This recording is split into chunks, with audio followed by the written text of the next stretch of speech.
I first off want to say that this is a story of hope.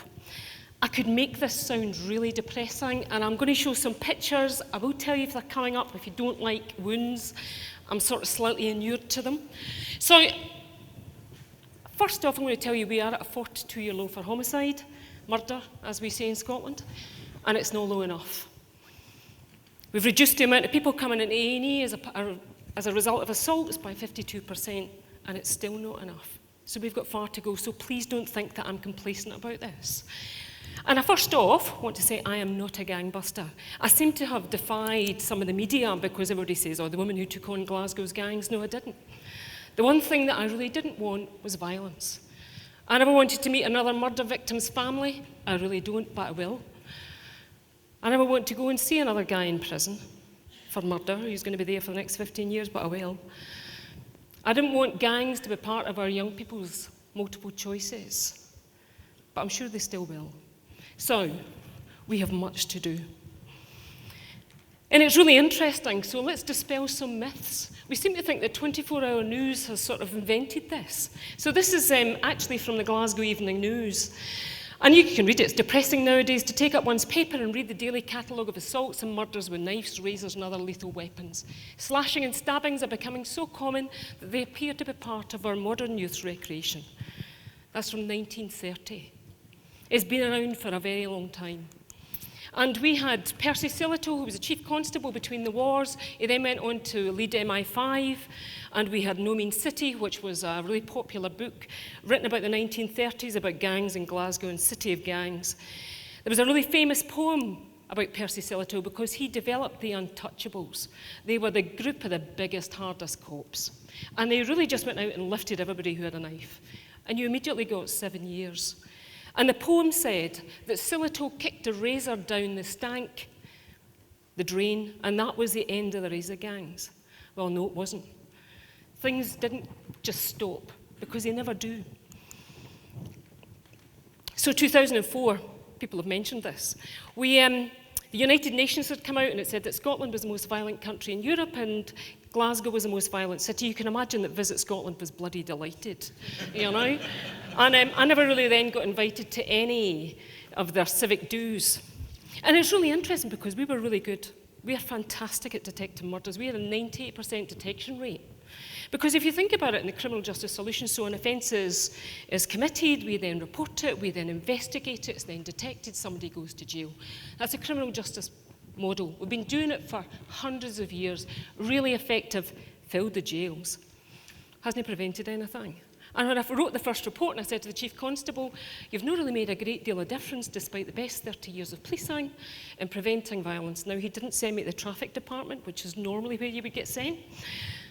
And he said, do something different. So here's the thing. You listen to crime figures. Only 30% of violence is reported to the police. I spend my life in A&E departments. This guy's got over the top of his back, only God can judge me. That wasn't actually true. I think he got about 6 years later on. So his tattoo perhaps needed a wee bit of revision. Scary photograph. And we had facial injury. We have this thing, an eponymous thing called the Glasgow smile, where people put a knife up the face. You'll often see it talked about in some old books.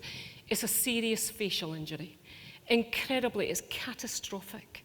You will suffer 60 years worth of deprivation if you've got a serious facial injury. And I go into prisons and I see hundreds of them. You'll not get the job that you want. You'll not get the girlfriend you want, because when people look at you, they will think you're a violent person. And we had one every 6 hours, 24 hours a day, 365 days a year. If you wanted to look at gunshot wounds, you went to South Africa, you went to some of the States. If you wanted to be a facial surgeon, you came to Scotland. It's not something that I really particularly want to be proud of. That's what it looks like. A wee boy's 14. Violence is really, really difficult. And can I tell you, if you're not motivated to change it by seeing these things, then you're probably not grasping the scale of the problem. And for so many of our people, they were excluded, meaning and purpose. The people that I support and the people that I work with in terms of gangs and violence are hopeless and alienated. They're no part of the society that you occupy. They feel no part of it. They're excluded from schools. And if you're excluded from society, you can do almost anything. So you need to include.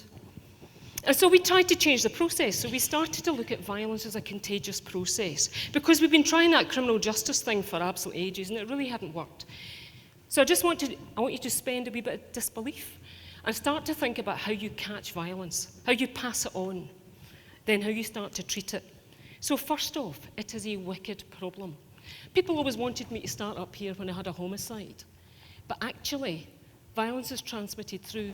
You're brought up in a violent, angry home where there's drug addiction, neglect, there's your parents in prison, you've got parental ill health, mental health, and you catch it.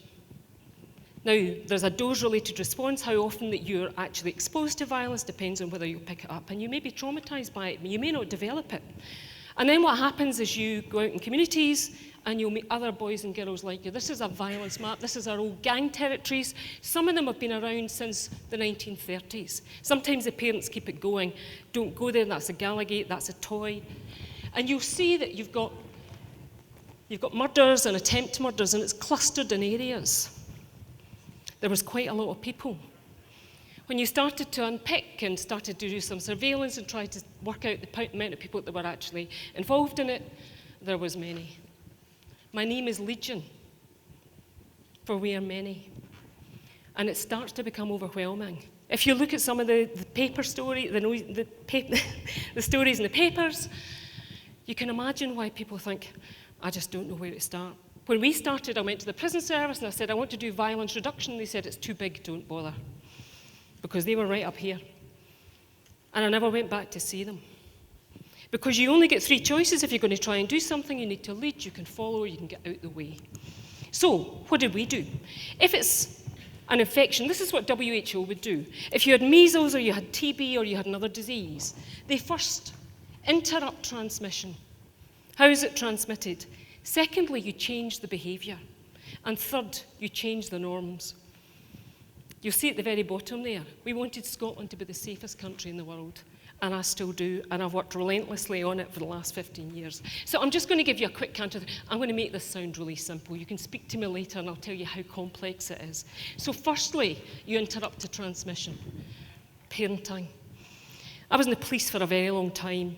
I trained as a forensic psychologist, and I talk about parenting constantly. It's as close as it gets to being magic without being magic to have a good parent.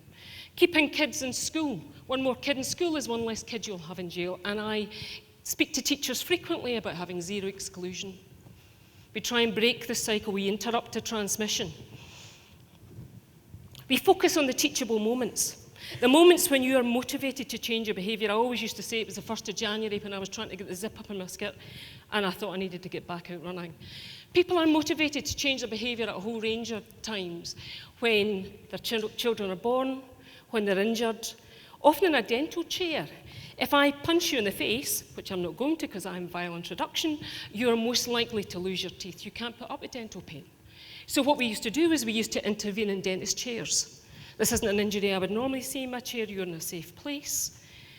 We got everybody to intervene. These are my navigators. They're usually people who've got lived experience of the justice system, and they work in our hospitals. I used to do it, but I wasn't very good at it. I used to stand at the bottom of people's beds when they've been stabbed, usually in the buttock. And I used to say, this isn't working out too well for you here, big man. Are you thinking about changing? They intervene all the time. They try and interrupt, because what was happening is people were on their phone and they were plotting their revenge, tit-for-tat violence. And so we interrupt the cycle of violence, interrupt the transmission. This is a bit old, argue in a gang. You can tell it's slightly dated. But then we started to look at the gangs, and we had 3,500 people who were involved. So we started to get them into a courtroom. We had what was called a call-in. We did loads and loads of work to try and work out who was involved. We then got them into a courtroom, we got them in from the jails, and we had hundreds of them in the jails, and you could tell they were all just thinking, what's going on here? We searched people as we're coming in.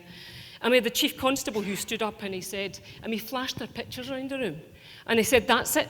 As of 12 o'clock tonight, it stops. The next one of you commits an offence, we're going to take out your whole group. Now, we couldn't actually do it, but it was a good bluff.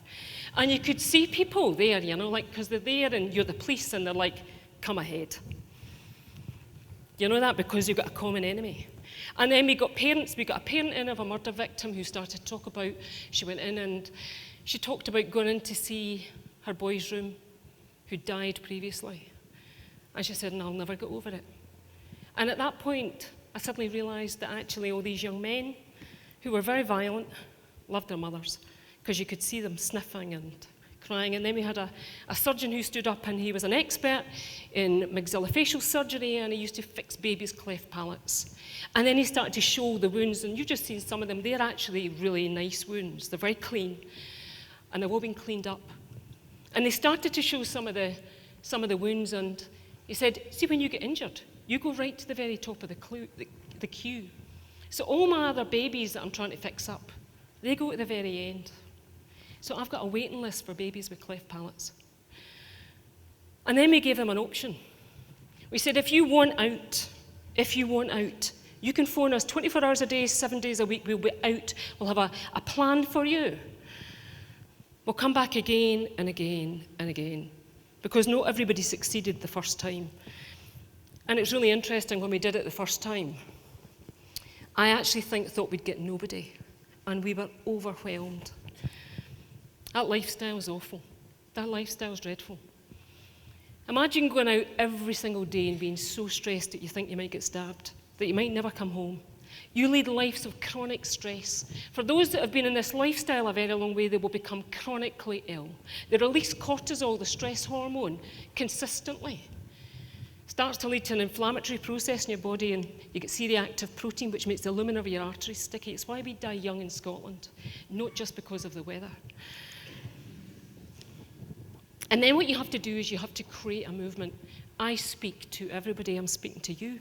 You have to be part of this.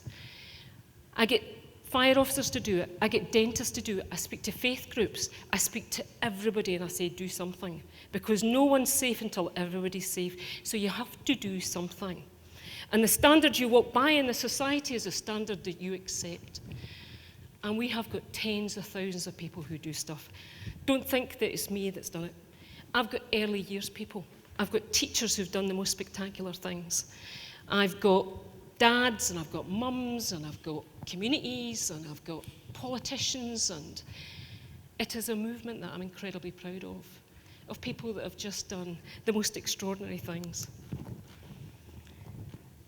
But for the creation of health, because actually what I'm talking about is well-being, you need your life to be predictable, understandable, and manageable, and to have a sense of hope. I'm a purveyor of hope. I always think I'm glass half full. And if you don't have it, your life will you'll have chronic stress. So you all got up today, you all had clean clothes, you knew you were coming here, you had something to do with your life. And that's what we need to do for lots of the people, because so many of the people that I support don't have anything, their lives are chaotic. So we try and get them into a job. I suddenly realised when I put this photo up that I've actually done a picture at the Edinburgh Military Tattoo where all my ex-gang members are dressed up as members of Culloden, and we've given them wooden swords, but it's not the right thing. The best way to stop a gun or a gang or a knife is a job. Of people who are excluded from work. And by getting them into work, it has a halo effect in the house. It affects not only their lives, but the lives of their family and the lives of the community.